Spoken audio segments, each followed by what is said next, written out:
एक समय की बात है। एक राज्य में एक प्रतापी राजा राज किया करता था। एक दिन उसके दरबार में एक विदेशी आगंतुक आया और उसने राजा को एक सुंदर पत्थर उपहार स्वरूप प्रदान किया। राजा वो पत्थर देख के बहुत प्रसन्न हुआ।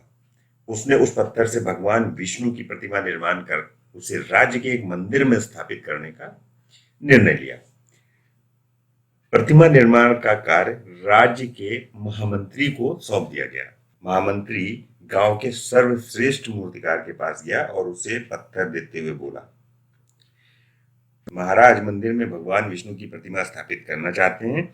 7 दिवस के भीतर इस पत्थर से भगवान विष्णु की प्रतिमा तैयार कर राजमहल में पहुंचा देना। इसके लिए तुम्हें 50 स्वर्ण मुद्राएं दी जाएंगी। 50 स्वर्ण मुद्राओं की बात सुनकर मूर्तिकार खुश हो गया और महामंत्री के जाने के उपरांत प्रतिमा निर्माण का कार्य प्रारंभ करने के उद्देश्य से उसने अपने औजार निकाले और औजार से उसने एक हथौड़ा लिया। पत्थर तोड़ने के लिए उस पर हथौड़े से वार करने लगा, किंतु पत्थर जस का तस रहा। मूर्तिकार ने हथौड़े के कई बार पत्थर पे किए, किंतु पत्थर नहीं टूटा। 50 बार प्रयास करने के उपरांत मूर्तिकार ने अंतिम प्रयास करने के उद्देश्य से हथौड़ा फिर से उठाया, किंतु ये सोचकर हथौड़े पर प्रहार करने के पूर्व ही उसने हाथ खींच लिया और ये सोचते हुए उसने पत्थर पे वार नहीं किया कि 50 बार वार करने से पत्थर नहीं टूटा तो अब क्या टूटेगा। वो पत्थर लेकर वापस महामंत्री के पास गया और उसे यह कहकर वापस कराया कि इस पत्थर को तोड़ना नामुमकिन है, इसलिए इससे भगवान विष्णु की प्रतिमा नहीं बनाई जा सकती।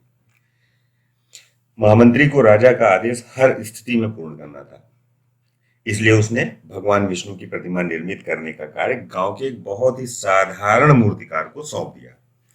पत्थर लेकर मूर्तिकार ने महामंत्री के सामने ही उस पर हथौड़े से प्रहार किया और वो पत्थर एक ही बार में टूट गया। पत्थर टूटने के बाद मूर्तिकार प्रतिमा बनाने में जुट गया और इधर महामंत्री ये सोचने लगा कि काश पहले मूर्तिकार ने एक अंतिम प्रयास और किया होता तो सफल हो गया होता और उसको 50 स्वर्ण मुद्राएं भी मिल जाती। तो मित्रों, हम सभी अपने जीवन में ऐसी परिस्थितियों से दो चार होते हैं। कई बार किसी कार्य को करने से पूर्व या किसी समस्या के सामने आने पर उसका निराकरण करने के पूर्व ही हमारा आत्मविश्वास डगमगा जाता है और हम प्रयास किए बिना ही हार मान लेते हैं।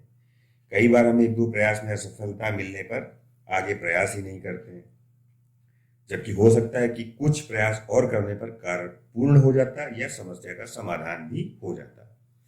यदि जीवन में सफलता प्राप्त करनी है तो बार बार असफल होने पर भी तब तक प्रयास करना नहीं छोड़ना चाहिए जब तक सफलता नहीं मिल जाती। क्या पता जिस प्रयास को करने के पूर्व ही हम हाथ खींच लेते हैं वही हमारा अंतिम प्रयास हो और हमें उसमें कामयाबी प्राप्त हो जाए।